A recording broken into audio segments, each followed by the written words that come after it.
আসসালামু আলাইকুম সম্মানিত দর্শক শ্রোতা, আপনারা নিশ্চয়ই জানেন যে কিছুদিন আগের চলমান বৈষম্য বিরোধী আন্দোলনে আসিফ মাহতাব স্যার অংশগ্রহণ করার কারণে কিছুদিন পর কিন্তু তাকে আটক করা হয় এবং তাকে ডিবি কার্যালয়ে নিয়ে যাওয়া হয় এবং সেইখানকার যে লোমহর্ষক ঘটনা সেটি কিন্তু আসিফ মাহতাব স্যার তার একটি ভিডিও বার্তায় প্রকাশ করেছেন।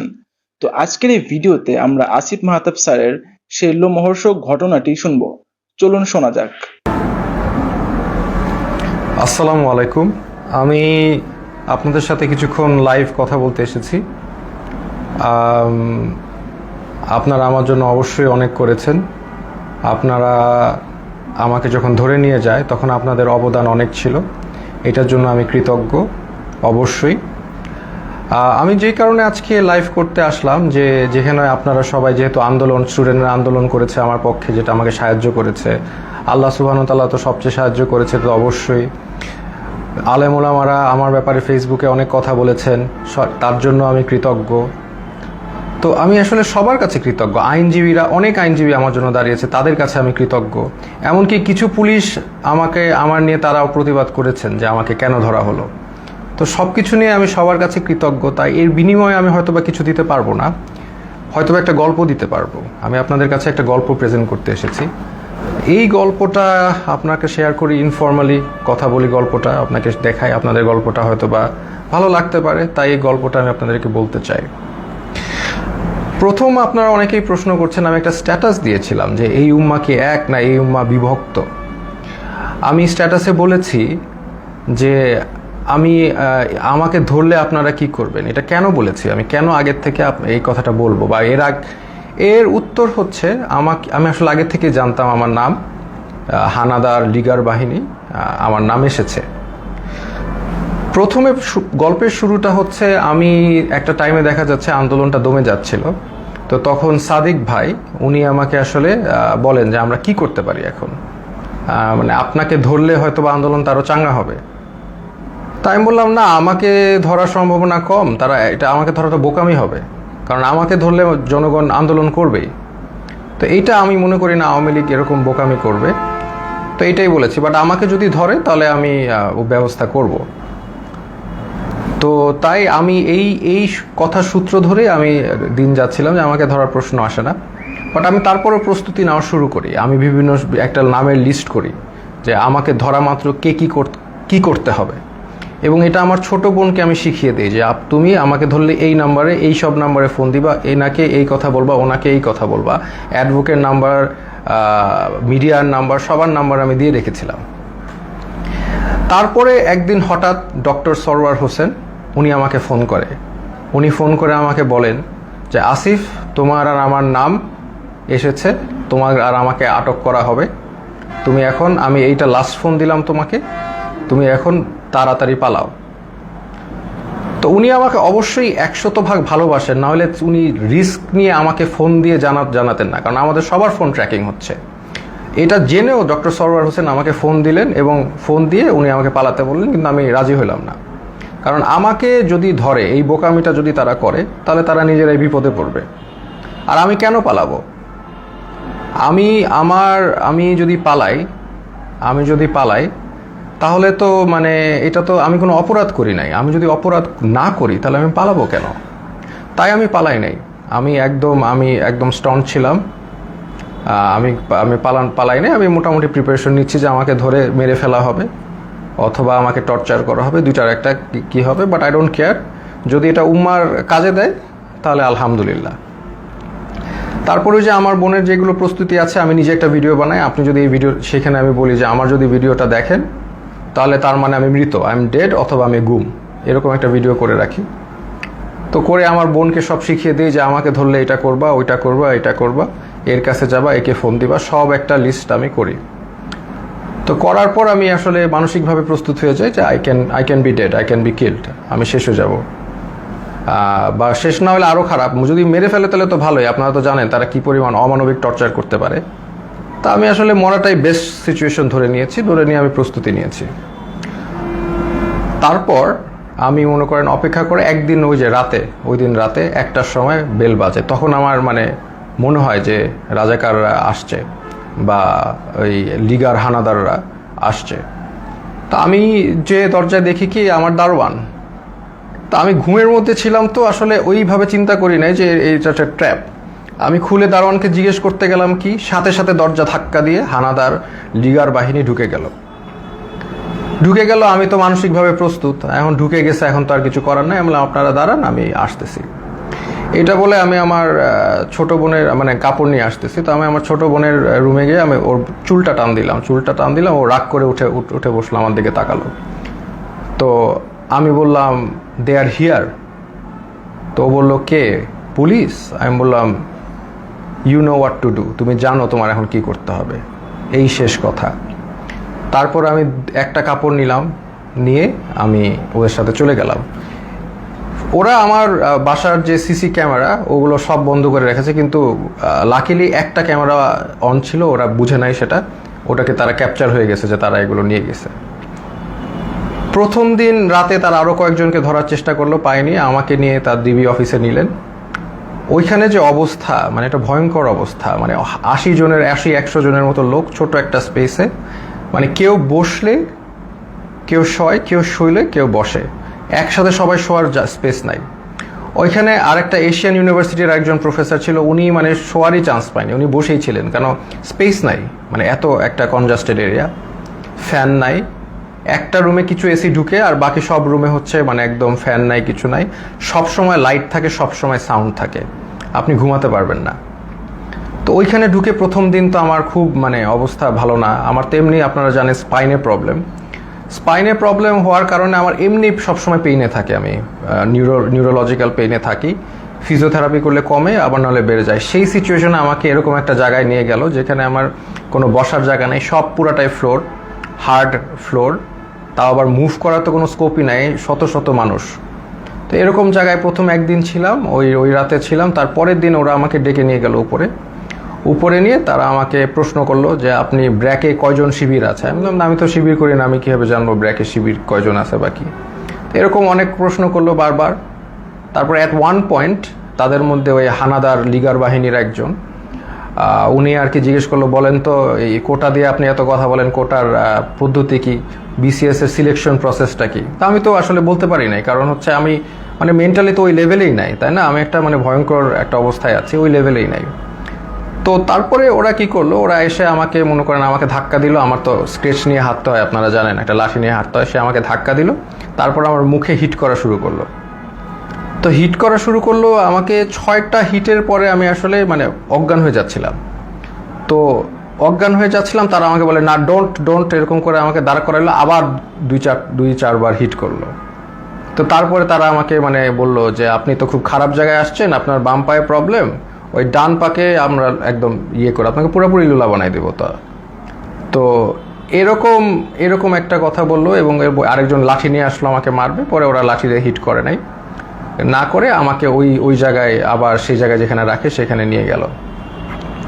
তো ওই জায়গায় আবার আমার থাকা শুরু হলো। মানে ওইখানে এমন একটা জায়গা, বললাম তো, কেউ যে এটা ফার্মের মুরগির মতো, ওইখানে কেউ মুভ করতে পারে না, কারণ এত মানুষ, এত শর্ট জায়গায় মুভ করার, কেউ হাঁটার কোনো সিস্টেম নাই। ওই যে আমি বললাম আপনাদের, কেউ শুলে, কেউ বসে, কেউ বসলে, কেউ শোয়, মানে আর সবসময় লাইট আর সাউন্ড কন্টিনিউয়াস, ঘুমানোর কোনো স্কোপ নাই। ওইখানে সবচেয়ে ভ্যালুয়েবল রিসোর্স হচ্ছে একটা বোতল, কারণ আমরা তো ফ্লোরের মধ্যে শোন, তো ওইখানে তো হার্ড ফ্লোর, ওইখানে কেউ যদি একটা বোতল পায় আলহামদুলিল্লাহ, মানে এটা মানে ভ্যালুয়েবল রিসোর্স। তো ওই বোতলটার উপরে তারা মানুষ মানে পেলে যে খুশি। তা আমাকে অনেকে চিনেছে, ওইখানে চেনার কারণে দেখা যাচ্ছে 2 দিনের মধ্যে আমি একটা বোতল ম্যানেজ করলাম মাথায় দিয়ে শোয়ার জন্য ফ্লোরে, এই একটা অবস্থা। তো আরেকটা বিষয় হচ্ছে ওইখানে 80 জনের একটা টয়লেট, আর আমার তো এমনি যেহেতু হাই কমোড ইউজ করতে হয়, বিকজ আমার মানে স্পাইনে প্রবলেম আছে। তো ওইখানে লো কমোড, তাও আবার 80 জনের জন্য একটা, 100 জনের জন্য একটা। তো এত লোকের একটা কমোড তো বুঝতেই পারছেন, কেউ ইউজ করতে পারে না ওইভাবে। সো আমি খাওয়া কমিয়ে দিলাম, because I have to go to the washroom, এটা তো যাওয়া যাবে না। আমি খুব কম খাওয়া শুরু করলাম যাতে টয়লেটে না যাওয়া লাগে। আর আরেকটা বিষয় হচ্ছে টয়লেটে ইউজ করে সাবানও তারা প্রোভাইড করে না কোনো রকম। সো এইরকম একটা কন্ডিশনে আমরা যাচ্ছি। আর এরপর থেকে আর কি আসলে জিনিসটা বুঝলাম যে বিষয়টা কি, আসলে বুঝার বিষয় ছিল, এখন আমি বুঝতে পারলাম। তো তারা প্রতিদিন ডাক দিবে, নাম কল করবে, ধরেন আপনার নাম হচ্ছে, ধরেন আমার নাম আসিফ মাহতাব, ধরে বলবে আসিফ মাহতাব, বাবার নাম শাহাবুর রহমান, এরকম বলবে। বলে নিয়ে যাবে, নিয়ে চোখ বাঁধবে, মুখ বাঁধবে, তারপর তাদেরকে ঝুলাবে, ঝুলায় টর্চার করতে থাকবে, বাড়ি দিতে থাকবে বিভিন্নভাবে টর্চার, লাঠি দিয়ে পিটাবে, পায়ের তলায় পিটাবে, হাড়ের বিন্দে মারবে। মানে মানুষের শরীর নীল অবস্থায় তারা ফিরে যায়, নীল সারা শরীর মারতে মারতে রক্ত জমাট বেঁধে নীল অবস্থায় এক একজন লোক ফিরে জাস্ট। এবং তারা সাইকোলজিক্যালি একদম মানে অবভিয়াসলি নর্মাল না, কারণ তারা এখন নাম শুনলে, তাদের নামটা ডাক দিলে তারা ভরকায় ওঠে যে এখন মনে হয় তাদেরকে নিয়ে টর্চার করবে। তো এইরকম অবস্থা আমি দেখলাম বিষয়টা যে এরকম চলছে। তো এখন এরকম চলছে, আমি তো বুঝলাম যে হয়তোবা আমার সাথেও এরকম করবে, তারা তো বলেই দিছে আমাকে পাটা ভেঙে দিবে। তো এরকম একটা করবে এবং সবার সাথেই করছে।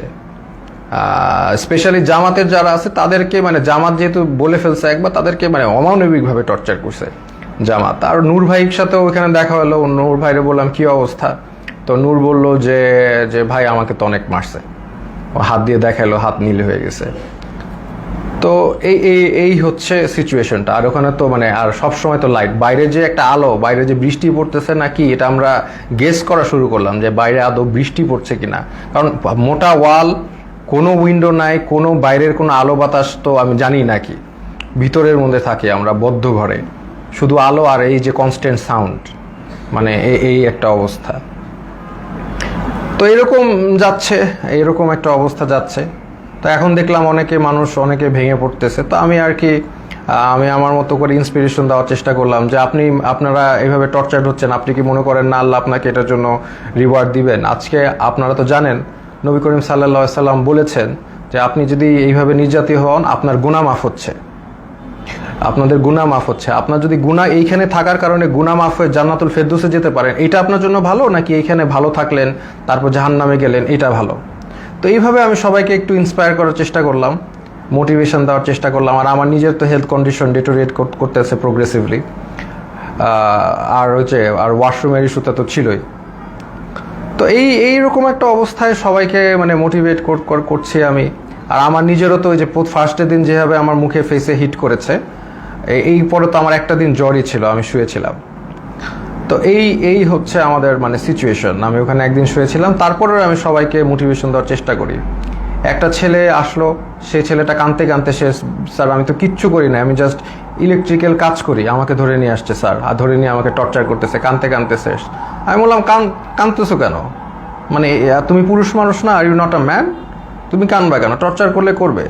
বলে স্যার আমাকে স্বীকার করতে বলে, আমি খুন করেছি, এই করেছি, আমি তো করি নাই স্যার। বলে করবা না, স্বীকার করবা না, তোমার পাটা যদি কেটেও ফেলে তারপরেও তুমি স্বীকার করবা না, কেন করবা? যেটা সত্যি সেটা বলবা, তুমি করবা না স্বীকার, আমাকে মেরে ফেলবে। তো ওইখানে আবার একটা জিনিস বুঝলাম যে সবাই কান্নাকাটি করে যে তাদের একটু মানে জেলে কবে যাবে, মানে তাদের জেল হচ্ছে তাদের জন্য স্বর্গ। ওইখানে যেভাবে টর্চার করে, যে নাম ডাকবে, বাবার নাম ডাকবে, দ্যাট মিনস তাদেরকে টর্চার করা হবে। তা এই জন্য তারা যদি জেলে যেতে পারে, এটার জন্য তারা দোয়া করে আল্লাহর কাছে, আল্লাহ আমাদের যাতে জেলে দেয়। তো এরকম অবস্থা।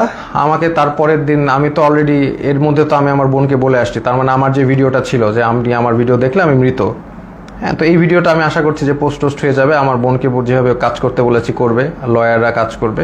তো এটা আমি আশাবাদী ছিলাম যে ইনশাল্লাহ সবাই যার যার অবস্থা থেকে কাজ করবে, স্টুডেন্ট আন্দোলন করবে, যে এগুলো করার পরে এবং জনগণ যখন এটার এগেনস্টে কথা বলবে, আরেকটা ইস্যু হয়ে যাচ্ছে, ফার্স্ট অফ অল আরেকটা নতুন ইস্যু হয়ে যাবে, যেটা দিয়ে আবার আন্দোলন শুরু হবে। এটা আমি জানতাম। আর এটার পরে আমাকে যদি আরও টর্চার করবে, কিন্তু এটা তাদের জন্য আরও খারাপ হবে। তো তারপরে আমাকে তারা ঠিকই গুম করা অবস্থায়, আর আমার বাবা মা যতটুকু জানলাম আমাকে গুম করে ফেলছে। তো এটা তারা বলছে, তারা স্বীকার করে না যে তারা নিয়ে আসছে। তো এই অবস্থায় তারা আমাকে কোর্টে চালান দিল। তো আমি চিন্তা করলাম যে কোর্টে যেহেতু যাচ্ছি, এখানে মিডিয়া পাইলে আমি আমার এক আঙ্গুল দেখাবো, শাহাদাত, এক উম্মা, আমরা এক উম্মা, হ্যাঁ, আমার গায়ে আমরা সবাই এক। তো এই সিম্বলটা আমি চিন্তা করেছি দেখাবো। তো আমি জানি যে এগুলো দেখালে তারা আমাকে আরো অনেক নির্যাতন করতে পারে, দেখাইলাম, কারণ এটা আমি তো জানি জনগণ বুঝবেন যে আমি এক আল্লাহ, এক রসুল, এক উম্মা, এই কথাটা আমি বুঝাতে চাচ্ছি যে আমরা সবাই এক। আমার অত্যাচার যা হলে হবে, এই অত্যাচারের কারণে যদি আপনারা স্বাধীনতা পান, এই জুলুমের থেকে মাফ পান, তাহলে আলহামদুলিল্লাহ, নো প্রবলেম, আমাকে অত্যাচার করুক। তো আমি ডিসিশন নিয়ে নিলাম, এক দেখাবো। তা আমার সাথে ওই জগন্নাথের আরিফ ছেলেটা, খুবই সাহসী ছেলে, ও আমার সাথে কেসটা দিল, মামলা দিল, আমরাও গেলাম, আমি ওকেও বললাম যে আমি এক দেখাবো। তো এই অবস্থায় এই এক উম্মা শাহাদাতের আঙ্গুল দেখিয়ে আমি ওই কোর্টে দেখালাম এবং কোর্টে আমাকে সম্পূর্ণভাবে মানে কোর্টের যে জাজ তিনি আমাকে দেখে চিনলেন, চিনে বললেন আপনাকে ওখানে দাঁড়ানো লাগবে না, আপনি বসেন।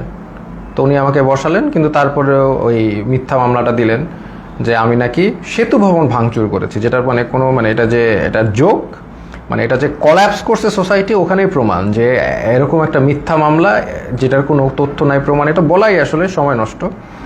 তো এই মিথ্যা মামলা উনি মানে জাজ আমাকে দিলেন আর আমাকে আবার 6 দিনের রিমান্ড মঞ্জুর করলেন।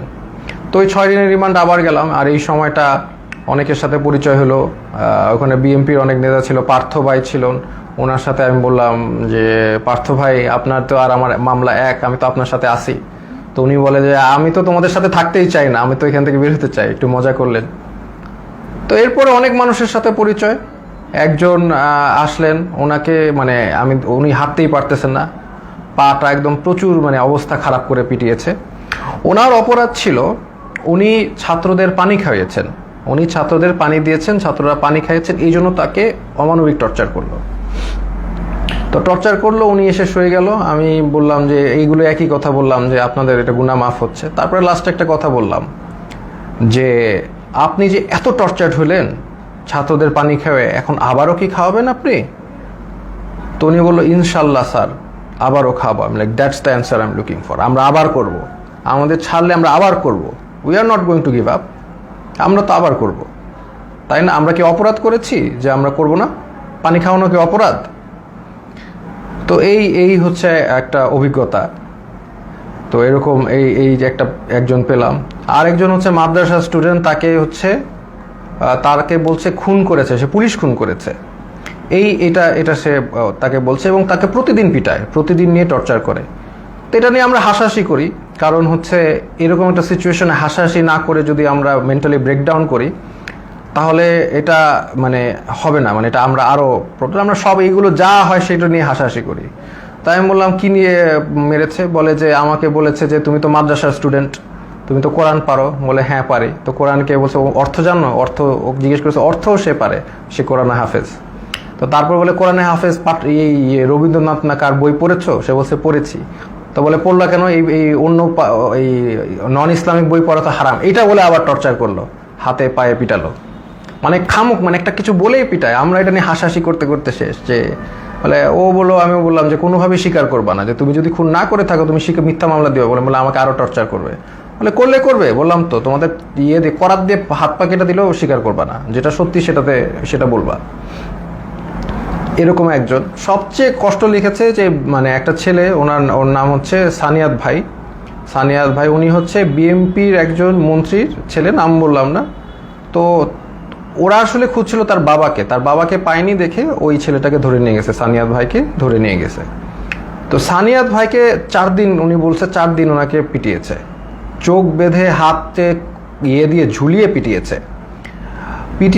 এবং সবচেয়ে যেটা উনি বলল যে ওনার মাকে ফোন দিয়ে শুনিয়েছে যে তাকে যে টর্চার করছে এটা তার মাকে শুনিয়েছে ফোন দিয়ে, লিগার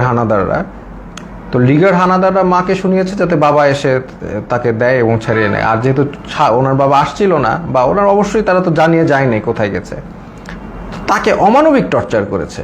সেই ছেলেটা এমনি আমার মতোই, তার স্পাইনের প্রবলেম আছে, আমার মতোই অসুস্থ, এবং তাকে টর্চার করেছে বিভিন্নভাবে, হাতে পায়ে ঝুলিয়ে পিটিয়েছে। তো সে কাঁদতো অনেক, আমি সান্ত্বনা দিতাম, আমরাও সব বিষয় নিয়ে মজা করতাম। তো এইরকম একটা অবস্থা ওইখানে, প্রতিদিন নাম ডাকতো, প্রতিদিন নিয়ে পিটাতো। এমন রাত যে কোনো সময় ডাকতে পারে, সকাল 12টায় ডাকতে পারে, রাত 1টায়, এনি টাইম নাম আসতে পারে। নাম আসলে they will take you and torture you. তো আমাকে টর্চার ওই প্রথম দিন যে হিট করে যে আমাকে থ্রেট দিল, তারপরে আমাকে কোর্টে চালান দেওয়ার পরে আমাকে আর টর্চার করে নেই। বাট আমি বিভিন্ন সময় ইনফরমেশন পাচ্ছিলাম, যেমন একজন মানে আমাকে ধরে নিয়ে গেছে, একজন পিটিয়ে আনছে, সে আমাকে ইনফরমেশন দিল যে আমার ব্যাপারে বলেছে যে অনেক ডিবি নাকি বলছে যে এই লোকটাকে কেন ধরলো, এটা তো ঠিক হয় নাই। আবার আরেকজনকে ধরে পিটিয়ে এনেছে, সে বললো যে স্যার আপনার ব্যাপারে ডিবি কথা বলছিল যে আপনার ব্যাপারে 40 জন লয়ার দাঁড়িয়ে গেছে, এত সংখ্যক লয়ার তারা কখনো দেখে নাই, আপনি খুব ইন্টেলিজেন্ট মানুষ, এগুলো তারা বলছে। দেখা যাচ্ছে তাদের আমার প্রতি একটা রেসপেক্ট ছিল। ওই একদিন হিট করার পর তারা আমাকে হিট করে নাই, বাট দ্যাট ডাজন্ট ফরগিভ তারা অন্য যে যাদেরকে এইভাবে টর্চার করেছে, ফার্স্ট অফ অল একটা পুলিশ একটা ডিটেইনিকে কখনো হিট করতে পারে না, that is a crime, that is criminal, they committed crime against humanity, তাই না? এটা ইন্টারন্যাশনাল আন্তর্জাতিক ট্রাইব্যুনালে তাদের বিচার হওয়া উচিত। তারা যেইভাবে মিথ্যা মামলা দিয়ে টর্চার করে মানুষকে, এটা তো কখনোই মানে ইটস নট অ্যাকসেপ্টেবল। তো এরকম দিন যায়, তখন হঠাৎ তাদের দেখলাম টোন একদম 180 চেঞ্জ হয়ে গেছে। তারা তখন মানে বিএমপি যারা লিডার আছে তাদেরকে একদম খাবার টাবার এনে দিচ্ছে, সবার সাথে ভালো বিহেভ এরকম। তখন আমরা মোটামুটি আমরা বুঝতে পারলাম যে তারা আসলে বাইরে কিছু একটা হচ্ছে, সামথিং ইজ হ্যাপেনিং, কারণ আমরা তো কোনো ইনফরমেশন পাই না, সামথিং ইজ হ্যাপেনিং, আদারওয়াইজ তারা এরকম চেঞ্জ করবে না কেন? তারা ডেফিনেটলি তাদের বাইরে কিছু একটা হচ্ছে, এইটা নিয়ে তারা তাদের টোন চেঞ্জ করে ফেলেছে। এবং তারপর থেকে দেখা যাচ্ছে তারা সবার সাথে মোটামুটি ভালো বিহেভ এবং আস্তে আস্তে ছেড়ে দিচ্ছে। মাঝখানে কিছু স্টুডেন্টদের ধরে আনলো, ওই তারাও মানে অনেক কান্নাকাটি করে শেষ। এবং একটা ছেলে ছিল যাকে আমার মনে পড়ে, খুবই স্মার্ট ছেলে, আমিনুল। তো আমিনুল হচ্ছে 14 বছর বয়স, ধরে নিয়ে আসছে। এবং অন্য যেগুলো ছেলে ছিল তারা একদম একদম ব্রেকডাউন করেছে মেন্টালি, বাট আমিনুল ছেলেটা ও হচ্ছে মোহাম্মদপুরে থাকে খুব সম্ভবত, খুব সাহসী, নারুটোর গেঞ্জি পরে হাইটে বেড়াচ্ছে, মানে ও হি ডাজেন্ট কেয়ার। এই ছেলেটা ডাজেন্ট কেয়ার যে ওর সাথে এখন কি টর্চার করা বা কোথায় আসছে, ও লাইক মানে চলে আসে আমাকে বলতে, স্যার আপনি কি ড্রাগন বল জি দেখেছেন? আমি বললাম হ্যাঁ হ্যাঁ ড্রাগন বল জি দেখছি। বলে আমি দেখতেছি, আমি ওই ডিমন স্লেয়ার দেখেছি, এই দেখেছি সেই দেখেছি। তো মানে একদম মানে হি ডাজেন্ট কেয়ার, সে দেশ স্বাধীন করতে নামছে, ও দেশ স্বাধীনই করবে। আমিনুল নামটা ছেলেটার, ওকে 14 বছর দেখে ওকেও ছেড়ে দিয়েছে। তো এই রকম আর কি ঘটনার বিষয়গুলো। তারপরে ওইটার পর থেকে আস্তে আস্তে অনেককে ছেড়ে দিয়েছে, এবার অনেকে ছাড়েনি, অনেকে তারপরেও টর্চার করেছে।